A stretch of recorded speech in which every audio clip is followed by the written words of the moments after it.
कल्पना सोरेन, राजनीति का वो नया चेहरा जो पहली बार विधानसभा चुनाव लड़ रही हैं। पार्टी में किसी पद पर नहीं है, लेकिन कहा जा रहा है कि सीएम की रेस में अभी भी बनी हुई हैं। पति हेमंत सोरेन के जेल जाने के बाद कल्पना सोरेन राजनीति में आई और पहली बार किसी नेशनल टेलीविज़न पर मीडिया से बातचीत करने के लिए हमारे साथ जुड़ी हुई हैं। कल्पना जी, जय जोहार। जोहार आपको बनीदी जी, बहुत बहुत जोहार है। मेरा पहला सवाल है, मैं आपके क्षेत्र में हूँ, गांडे विधानसभा, जहाँ से आप पहली बार चुनाव लड़ रही हैं। चलते चलते बातचीत करते हैं। जी जी। क्या अभी तक का आपका अनुभव है, जब आपका बहुत ज़्यादा, आप इससे पहले राजनीति में इन्वॉल्व नहीं थी, चुनाव लड़ रही हैं, अभी तक का क्या एक्सपीरियंस है? 20 को चुनाव है यहाँ। देखिए, मैं आपको बता रही हूँ कि पहले तो मैं पारिवारिक जिम्मेदारियों से थी, बच्चे, पति, सास ससुर, लेकिन अब जो मेरा अचानक से ये 31 जनवरी के बाद से जो माहौल चेंज हुआ और उसके बाद मेरा सार्वजनिक जीवन में मैं आई 4 मार्च को, उसके बाद से चुनाव भी है सामने में, तो भागा दौड़ी बहुत ज़्यादा हो गई है और एक नया कदम, एक नई सफ़र की शुरुआत चंद महीनों में, तो आप समझ सकते हैं कि जिम्मेदारियां पहले से थी, वो अभी भी हैं, उसके साथ में एक सार्वजनिक राजनीतिक तौर पे जो जिम्मेदारियां आ गई हैं वो भी है। और करते हुए इलेक्शन सिर्फ मेरा नहीं है, मेरे यहाँ पे झारखंड में अगर मैं बताऊँ कि मैं स्टार प्रचारक भी हूँ, तो 14 हमारे प्रत्याशी खड़े हैं, उन सबका भी मुझे प्रचार प्रसार करना है, तो उसी में लगे हुए हैं और सबको साथ में लेकर के चल रहे हैं। तो इस पूरे, जब से आपका राजनीतिक डेब्यू हुआ है, आपको लगता है कि आप अकेली पड़ गई हैं, मिस कर रही हैं हेमंत सोरेन को? वो जेल में है और तब आपको जनता के बीच, क्षेत्र में अपने लोगों के बीच मिलना चाह रहा है, मतलब कोई बैकअप नहीं है आपके साथ फिलहाल?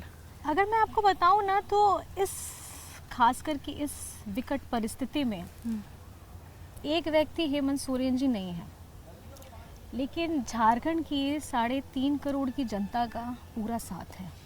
और मैं हर एक वर्ग, हर एक तबके के जितने लोगों से मेरी मुलाकात हुई है, उन लोगों का यही नारा है कि आप अपने आप को अकेला मत महसूस करिए, क्योंकि हेमंत सोरेन जी शारीरिक तौर पे 4 दीवारी के अंदर में है, लेकिन उनकी जो सोच पिछले 4 वर्षों में उन्होंने अपने झारखंड वासियों के लिए काम किए हैं, उनका जो साथ है, वो साथ, वो प्रेम, वो स्नेह, वो आशीर्वाद, वो दुआएं सब मुझे मिल रही हैं। और हेमंत सोरेन जी की सोच मुझे करोड़ों जनता की नज़र में भी दिख रही है, उनका जोश दिख रहा है, उनका आक्रोश दिख रहा है। तो मैं बता सकती हूँ कि शारीरिक तौर पे अनुपस्थिति है, लेकिन मानसिक तौर पे अगर आप देखा जाए तो हेमंत सोरेन जी सबके दिलो दिमाग में है। जी, साथ है जी। एक सवाल है, आप अभी विपक्ष में हैं जी। और जितना अरविंद केजरीवाल का बाकी गठबंधन की पार्टियों ने साथ दिया, क्या आपको लगता है कि हेमंत सोरेन को भी वो साथ मिलना चाहिए था? या इसको दूसरे तरीके से मैं आपसे पूछूं, तो आपको लगता है कि हेमंत सोरेन के साथ न्याय नहीं हुआ है? देखिए, मैं अगर आपको बोलूं कि जहाँ पे गठबंधन की बात आ रही है, इंडिया गठबंधन के सारे दल हेमंत सोरेन जी के साथ में हैं। और मैं ये जानकर के बहुत अभिभूत भी हूँ कि झारखंड की जनता के साथ साथ हमारे इंडिया गठबंधन के, जैसे मैंने आपको बताना चाहूँगी कि हमारी मुंबई में राहुल जी की न्याय रैली की कंक्लूडिंग फंक्शन था और वहाँ पर में उन्होंने हमको बोलने का मौका दिया। तो देखिए, उसके बाद में रामलीला मैदान में आप पार्टी के द्वारा जो कार्यक्रम आयोजित किया गया, उसमें बोलने का मौका दिया। तो ये अपने आप में दर्शाता है कि हम इंडिया गठबंधन के सारे दल एक दूसरे के साथ में खड़े हैं और जितनी मजबूती के साथ हम अपनी बात रखने का मौका उन्होंने मुझे भी दिया, हेमंत सोरेन की आवाज़ को मजबूत किया। झारखंड वासियों के साथ साथ ये पूरे देश में बात फैल गई है कि वाकई में हेमंत जी को इतनी तकलीफ चुनाव से पहले देने का ये एक सुनियोजित तरीके से अगर अब बोला जाए तो बीजेपी के द्वारा ये षड्यंत्र रचा गया है। आप सुनीता केजरीवाल से मिलने जाती हैं, हक करती हैं, वो तस्वीर आती है, आप सोनिया गांधी से मिलने जाती हैं, तो आप इस पूरे घटनाक्रम में, एक तो मेरा सवाल है कि क्या, जैसे अरविंद केजरीवाल जेल से सरकार चला रहे हैं, हेमंत सोरेन ने जल्दीबाजी कर दी, पहले इस्तीफा दे दिया, सरकार देखिए तो मैं तो आपको बताना चाहूँगी कि हेमंत सोरेन जी ने नैतिकता के आधार पे उन्होंने अपनी जिम्मेदारी निभाई और उसके साथ अभी भी हमारे झारखंड में इंडिया गठबंधन, हमारे गठबंधन की सरकार है। और सरकार जो हेमंत जी के द्वारा योजनाएं उन्होंने पहले से स्थापित की हुई थी, पहले से लागू की हुई थी, उसको आगे बढ़ाने का काम कर रही हैं। अभी के वर्तमान में हमारे चंपई सोरेन जी हमारे झारखंड मुक्ति मोर्चा के सीनियर लीडर हैं और उनके कदम से उन्होंने जिस तरीके से यहाँ पे लीडरशिप दी है और सब लोगों को साथ में लेकर के, इंडिया गठबंधन के हमारे सारे विधायकगण, मंत्रीगण, सब लोगों को साथ में लेकर के आगे काम कर रहे हैं, ये कभी काफ़ी सराहनीय है। और मजबूती, देखिए मैं आपको बताना चाहूँगी कि सच लोगों के सामने में, जनता के सामने में आ गया, सिर्फ झारखंड नहीं पूरे हिंदुस्तान में जनता के सामने आ गया है कि झूठ एक्चुअली में बोल कौन रहा है। पर चंपई सोरेन मुख्यमंत्री हैं जी, लेकिन आज भी लोग मानते हैं कि चंपई सोरेन डमी मुख्यमंत्री है, सरकार तो कल्पना सोरेन चला रही है। देखिए अफवाहों का कोई जोड़ नहीं है। मैं अगर आपको बताना चाहूँ, मेरी आप मैं खुद, आप मुझे देखे होंगे, अगर मैं कभी भी पॉलिटिकल मेरा अपीयरेंस रहा नहीं। आज क्योंकि गांडे उपचुनाव भी है, हमारे चुनाव चल रहे हैं, लोकसभा के चुनाव चल रहे हैं, तो हमारे एक क्योंकि प्रभावशाली हेमंत सोरेन जी एक स्टार प्रचारक के तौर पे, पार्टी के कार्यकारी अध्यक्ष के तौर पे उन्होंने जिम्मेदारी निभाई और कहीं ना कहीं एक मजबूत आवाज़ की ज़रूरत है। अगर आप मुझे ये बोलिए कि अगर वो मजबूत आवाज़ उनके घर से ही है, अगर वो मैं ही हूँ, अगर, तो इसमें गलत बात क्या है? हम लोगों को मजबूती से वो आवाज़ रखनी चाहिए जैसे हेमंत सोरेन जी करते आए हैं। और पार्टी का हर एक कार्यकर्ता भी अपना जोश, अपना मनोबल हेमंत सोरेन जी को देख करके कर रहा है, हमारे सीनियर लीडर्स को देख करके कर रहा है, दिशम गुरु शिबू सोरेन जी को देख के कर रहा है। अगर ये जिम्मेदारी पार्टी के द्वारा मुझे दी गई है तो मैं अपनी जो जिम्मेदारी है वो बखूबी निभाऊंगा। इस पूरे घटनाक्रम में जो हुआ कल, हेमंत सोरेन का जेल जाना, आपका चुनाव में आना, इस पूरे घटनाक्रम के बीच में कोई एक बार जब आपको लगा हो कि कोई साजिश हो रही है, साजिशन ये सारी चीज़ें हुई, और क्या आपको लगता है कि वाकई बीजेपी ने एक अहम भूमिका निभाई इस पूरे प्रकरण में? इसमें मैं एक और बात जोड़ देती हूँ कि सीता सोरेन पार्टी छोड़ करके बीजेपी ज्वाइन कर लेती हैं और बीजेपी से संसदीय चुनाव भी लड़ रही हैं, तब जब कहा जा रहा था कि परिवार में भी फूट डालने की कोशिश की गई, इन सबको कैसे देखती हैं आप? देखिए मैं तो सबसे पहले आपको बताना चाहूँगी कि आप चुनाव से पहले ये फेयर एंड प्ले, क्या बोलते हैं, फेयर प्ले करना चाहते हैं, इलेक्शंस अच्छे तरीके से करना चाह रहे हैं, निष्पक्ष कराना चाहते हैं। लेकिन मुझे ये लगता है कि आपकी मानसिकता, बीजेपी वालों की मानसिकता दिखा रही है कि ये लोग डरे हुए हैं। पिछले 10 सालों से जो ये वादा करते हुए आए हैं पूरे हिंदुस्तान की जनता के साथ में कि 2014 का अगर मैं आपको बात बता दूं, उन्होंने वादे किया किए थे 2014 में कि हम 2 करोड़ नौकरियां देंगे बेरोजगारों को, हम किसान की आय दुगनी करेंगे, हम काला धन लेकर के आएंगे और आपके खातों में 15-15 लाख डालेंगे। आप युवा वर्ग उस 2014 में, जितना मुझे जानकारी है, सबसे ज़्यादा वोट उन्हीं को दिया था। लेकिन आज कहीं ना कहीं हमारे जो युवा है वो त्रस्त हैं, हमारी महिलाएं त्रस्त हैं। मणिपुर की जो घटना घटी, आप मुझे बताइए, इतनी बड़ी घटना, एक राज्य जल रहा है और हमारे केंद्र में बैठे लोग उस पर अपनी चुप्पी साधे हुए हैं, तो कहीं ना कहीं हमारे हर एक वर्ग इसमें तकलीफ में गुजरा है। और हर लोगों को, चाहे वो रोजगार के नाम पे हो, महंगाई के नाम पे हो, और या आपका प्रताड़ना के नाम पे हो, कहीं ना कहीं सब लोग त्रस्त हैं। और जब अगर लोग त्रस्त हैं तो इसका जवाब, जो आपने वादे किए हैं, आपको वादे निभाने चाहिए थे, आपने अपने वो वादे नहीं निभाए। और अगर आपने वो वादे नहीं निभाए तो आपको 5 साल का मौका मिला, फिर दोबारा आपको 5 साल का मौका मिला। लेकिन अब हिंदुस्तान की जनता ये जान चुकी है कि ये जुमलेबाजी करने वाले लोग हैं, ये आपको प्रेजेंट में रहने की बात नहीं बताएंगे, ये भविष्य जरूर दिखाएंगे। लेकिन मैं ये पूछना चाहती हूँ, जब पुराने वादे आप अभी तक निभा नहीं पा रहे हैं तो अभी के वादे अब आगे में कैसे निभाएंगे? तो पहला ये सवाल जनता को बहुत दुखी कर रहा है। जो वादे, जो इरादों के साथ, जो आकांक्षाओं के साथ, जो उम्मीदों के साथ इन्होंने उनके पे भरोसा किया था, वो टूट चुका है। और इस बार हिंदुस्तान अपना जवाब देने वाली है और करारा जवाब देने वाली है, जो आप 4 जून को आपको सबको जवाब मिल जाने वाला है। तो 4 जून को कल्पना सोरेन क्या कर रही होंगी, ये भी जानना चाहती है जनता। देखिए, कल्पना सोरेन 4 जून को जनता के आशीर्वाद, स्नेह को समेटने का काम करेंगी। हमारी पार्टी के झारखंड मुक्ति मोर्चा के साथ इंडिया गठबंधन के हमारे जितने प्रत्याशी हैं खासकर झारखंड में, वो अब आने वाले हैं। और सांसद के तौर पे जिनकी जिम्मेदारियां थी, जो बता रहे हैं अभी ये झारखंड में कि मेरे 12 सांसद हैं, उन्होंने झारखंड की आवाज, झारखंड के मुद्दों को नहीं उठाया। ये चुनाव मुद्दों की लड़ाई लड़ रहा है, ये चुनाव लोकतंत्र बचाने की लड़ाई लड़ रहा है, ये चुनाव हमारे संविधान को बचाने की लड़ाई लड़ रहा है। और ये लड़ाई जनता लड़ रही है और जनता के हम प्रतिनिधि बने हुए हैं, तो उनका आशीर्वाद हम लोग के साथ में है। तो हमें ये पूरा पता है कि 2024 के लोकसभा में जो जनता करारा जवाब देने वाली है, इसका भयावह स्थिति इन लोगों को, बीजेपी वालों को पहले ही पता चल गया था।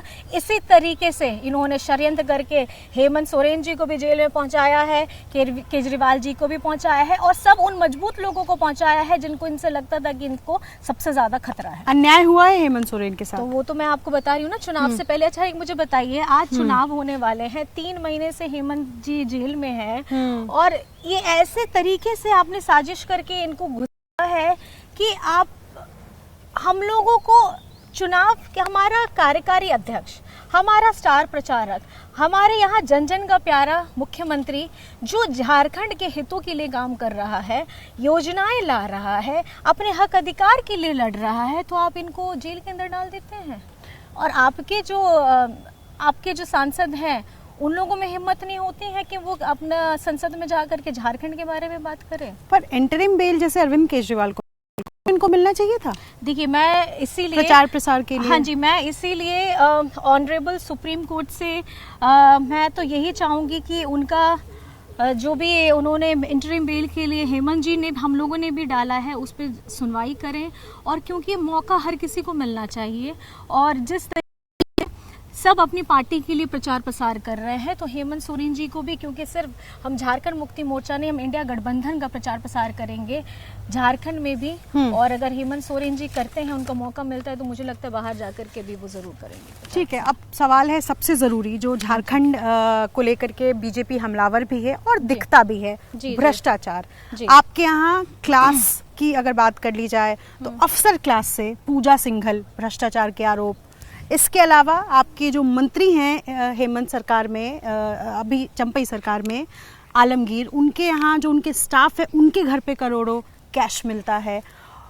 तो क्या ये समझा जाए आज की तारीख में कि सबसे ज़्यादा भ्रष्ट राज्य कोई बन चुका है तो वो झारखंड? क्या काउंटर है आपके पास? देखिए, मैं आपको बताना चाहूँगी कि करप्शन, आपके इन सवालों को जिसको सज़ा मिलनी थी, जो इसमें दोषी हैं, मैं भ्रष्टाचार के ऊपर में मैं ये बोलूँगी, जो दोषी है उसको सज़ा मिलनी चाहिए। लेकिन मैं इसमें अपना तथ्य ये रखना चाहूँगी, करप्शन ये भी है जब झारखंड में हेमंत सोरेन जी 1932 का खतियान लागू कराने के लिए विधानसभा से पारित करते हैं और वो राजभवन जाकर के रुक जाता है, ये करप्शन है। जब हमारे हेमंत सोरेन जी अपना सरना आदिवासी धर्म कोड को विधानसभा से पारित कराते हैं, वो आगे जाके रुक जाता है, ये करप्शन है। जब हमारे हेमंत सोरेन जी पिछड़ों के लिए 27% आरक्षण की बात करके उनको उसको पारित करने का काम करते हैं और वो आगे नहीं बढ़ पाता है, ये करप्शन है। जब हेमंत सोरेन जी केंद्र सरकार से 1,36,000 करोड़ का अपना झारखंड का पैसा बकाया मांगते हैं, वो हमको नहीं मिलता, वो करप्शन है। तो मैं आपसे पूछना चाहती हूँ कि करप्शन की रूपरेखा आप इस तरीके से क्यों नहीं देखते हैं कि जो झारखंड का आदिवासी मुख्यमंत्री है, वो अपने हक अधिकार अगर मांग रहा है, पिछले 20 सालों का अगर हक अधिकार मांग रहा है, 1,36,000 करोड़, आप मुझे बताइए, 100,000 लाख की बात नहीं कर रही हूँ मैं करोड़ों की बात कर रही हूँ। अगर ये पैसा झारखंड को मिल जाता, तो आज जिस झारखंड को आप गरीब राज्य बोल रहे हैं और जिस झारखंड राज्य की जमीन से आप सोना निकाल के लेकर के जाते हैं, खनिज संपदा निकाल के लेके जाते हैं, उसका रॉयल्टी का पैसा अगर आप नहीं देते हैं, तो ये भी भ्रष्टाचार है। आप तो इमोशनल हो रही हैं। नहीं, इमोशनल नहीं मैं हो रही हूँ। आप जिस राज्य से जुड़े हैं, आप मुझे बताइए, एक व्यक्ति अपना अगर कमरा बनाता है, किराए पे दे मिलता है, लेकिन आपका खुद आना, हम झारखंड गरीब नहीं है, हमको गरीब बनाया गया है, और केंद्र में जो बैठे लोग हैं इन्होंने झारखंड को गरीब बनाया है। इन्होंने हमारे साथ हमेशा सौतेला व्यवहार किया है, हमारे खनिज संपदा लेकर के दूसरे राज्यों को देने का काम, जगाने का काम करते हैं, यहाँ पे अंधेरा करते हैं और कहीं और जाकर के उजाला करते हैं। तो ये भ्रष्टाचार है।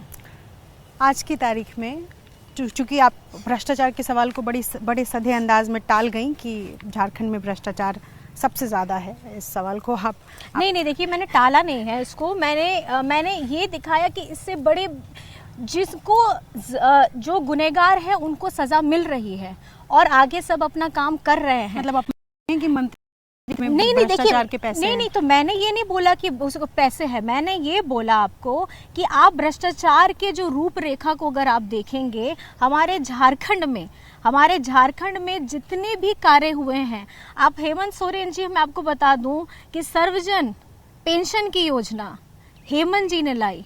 केंद्र सरकार ने हमारे हरा राशन कार्ड 8 लाख लोगों का राशन कार्ड डिलीट कर दिया। अबुआ आवास का 11 लोगों के नाम का जो राशि था वो दूसरे राज्यों में भेज दिया। आप मुझे बताइए, जब जनता के लिए आप खड़े हैं, हमारा राशन कार्ड, हमारा अबुआ आवास, हमारा पेंशन, वो हमको क्यों नहीं मिलेगा? क्योंकि हेमंत सोरेन जी झारखंड के मुख्यमंत्री हैं, वो किसी और राज्य के मुख्यमंत्री नहीं है, तो उनकी जवाबदेही अपना झारखंड है। तो झारखंड में उन्होंने जो काम किया, केंद्र सरकार से जो हमें मिलना चाहिए था, अगर आप केंद्र सरकार को पिता के रूप में देखेंगे तो झारखंड एक बच्चा है, लेकिन ये बच्चा के साथ हमेशा सौतेला व्यवहार हुआ है। तो मुझे ये बताइए कि आप जन जन के लोगों का पैसा ले करके आपने जन लोगों को लूटा है, तो इसका जवाब आपको इस लोकसभा चुनाव में ज़बरदस्त मिलने वाला है। और इसका आभास, क्योंकि मैं आपको बता दूं, झारखंड में पहला चरण का चुनाव हो चुका है और 4 की 4 सीटें इंडिया गठबंधन में आ रही हैं। और आप अगली बार कभी भी अगर आएंगे तो आपको पता चल जाएगा कि 4 जून में तस्वीर बदल चुकी हो। मैं 4 जून का इंतजार करूंगी। जी। सवाल है कि राहुल गांधी और नरेंद्र मोदी, इन दोनों में कोई मुकाबला आपको समझ में आता है पीएम पद के लिए? क्या समझती हैं कि पीएम पद में अगर आपको बोलूं ना, तो पीएम पद कैसे पीएम अगर हमारे कोई संवैधानिक पद है, चाहे आप पंचायत के तौर पे लो, आप विधायक के तौर पे लो, आप सांसद के तौर पे लो, आप प्रधानमंत्री जी के तौर पे लीजिए, आप राष्ट्रपति जी के तौर पे लीजिए, हमारा हिंदुस्तान में खूबसूरती है unity in diversity, and it's all because of the people, the different cultures, traditions, and all the eatable different food, climate, behavior and everything. And I think this is all the beautiful flavors which we India are carrying. And यहाँ पे सबसे important है, it's the beautiful is our democracy and our constitution.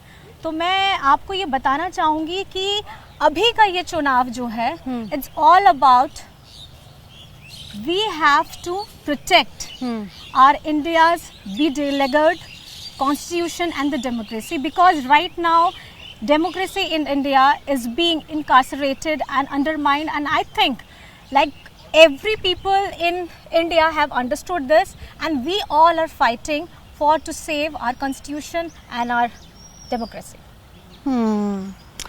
Arvind Kejriwal के घर पर महिला सांसद के खिलाफ जो बदसलूकी हुई, इसको लेकर के आप क्या सोचती हैं? आपने देखा होगा, नहीं, मैंने ये वाला आई थिंक नहीं पढ़ पाई हूँ मैं। अच्छा। मैं क्योंकि कैंपेनिंग में थी और सारी चीज़ों में थी, तो मुझे इस घटना की जानकारी नहीं है, मैं माफ़ी चाहूँगी। कोई बात नहीं। हेमंत बिस्वा शर्मा ने एक बयान दिया जिसमें उन्होंने कहा कि सोनिया गांधी क्रिश्चियन है, वो मंदिर कैसे जा सकती हैं, इससे तो बवाल हो जाएगा। इस तरीके का जब बयान आता है बीजेपी की तरफ से, तो इससे पहले हेमंत सोरेन को लेकर के भी, आदिवासी को लेकर के एक बयान दिया गया था। तो इस तरीके के बयान से आपको लगता है कि राजनीति में ये, मतलब राजनीतिक सेंस में कैसे देखती हैं आप? मैं आपको एक अपनी स्टोरी बताऊं? मैं अपनी स्टोरी बताती हूँ। मेरे फादर रिटायर्ड आर्मी ऑफिसर हैं, एंड मेरा जन्म पंजाब में हुआ है, कपूरथला। हाँ जी। और क्योंकि फादर हमेशा से जब आर्मी में रहे हैं, तो हम लोग, पापा की पोस्टिंग 2-3 साल में हमेशा चेंज होती रही है। तो हिंदुस्तान को जिस नज़र से मैंने देखा है, मैं उस परिवेश में पली बड़ी हूँ जहाँ पर मैं पंजाबी भी हैं, मराठी भी हैं, गुजराती भी हैं, उड़ीसा के भी हैं, नॉर्थ ईस्ट से भी लोग हैं। एंड हम लोग जिस वातावरण में रहे हैं, उस वातावरण में रह कर के और वहाँ के लोगों के डिफरेंट खान पान, रिचुअल्स, ट्रेडिशंस देख करके मैंने ये सीखा कि कितना खूबसूरत है ये हिंदुस्तान, और हम किसी को एक जगह में बांध नहीं सकते हैं। और ये मैं जब मैंने देखा तो मुझे सीखने का भी मौका मिला। मेरा जन्म एक जगह में हुआ, मेरी पढ़ाई अलग अलग जगह में हुई, अलग अलग लोगों से मिलने का मौका मिला। गुरुवार को अगर आप बोले तो पीर बाबा जाने का मौका मिलता था, संडे को चर्च जाने का मौका मिलता था, मंदिर भी चले जाते थे, बहुत सारे जान पहचान के लोग थे उनके साथ में। फिर हम लोग गुरुद्वारा भी चले जाते थे क्योंकि जन्म मेरा वहाँ हुआ था। तो I am like a blend of all the cultures and the flavours of India. And I think मुझे लगता है कि हम लोगों को अपने आप को जाति धर्म के परिप्रेक्ष्य में बांटना नहीं चाहिए। और आपकी सोच, आपकी यही क्वालिटी ही हमारा इंडिया दिखाता है। इंडिया कोई एक पर्टिकुलर धर्म या जाति या ट्रेडिशन को नहीं शो करता है। It's amalgamation of all the different cultures and all the are different states. तो मुझे लगता है यही तो खूबसूरती है, और इस खूबसूरती को हम लोग को जिंदा रखना चाहिए और एक दूसरे को रिस्पेक्ट देना चाहिए, एक दूसरे का सम्मान भी करना चाहिए। कितनी सीटों का दावा चलते चलते आप कर रही हैं लोकसभा में? 14 सभी। और उपचुनाव मेरा गांडे का है तो उसको डिस्काउंट नहीं दिया आपने उधर? अरे इसमें डिस्काउंट की बात नहीं है। देखिए, जनता ने मन बना लिया है, ये मैं आपको नहीं बोल रही हूँ, जनता मुझे बोल रहे हैं जो मैं आपको बता रही हूँ। जनता ने मन बना लिया है और 14 की 14 सीटें झारखंड में इस बार इंडिया गठबंधन जीतने जा रहा है। और साथ में मैं अपना भी प्रचार कर देती हूँ, गांडे भी उसमें आपको ठीक है शामिल है। बहुत शुक्रिया हमसे बातचीत करने के लिए और तमाम सवालों का जवाब देते हुए। गांडे से प्रत्याशी हैं जेएमएम के टिकट पर। 20 मई को यहाँ चुनाव होना है। इसके अलावा केंद्र में चूँकि इस वक्त बीजेपी से सीधा मुकाबला है, एक तरफ तमाम गठबंधन, इंडिया गठबंधन जिसमें जेएमएम भी शामिल है, और कल्पना सोरेन जीत का दावा करती हुई नजर आ रही है। अपने सहयोगी सीके सिंह के साथ निधि श्री, एबीपी न्यूज़, गिरिडीह।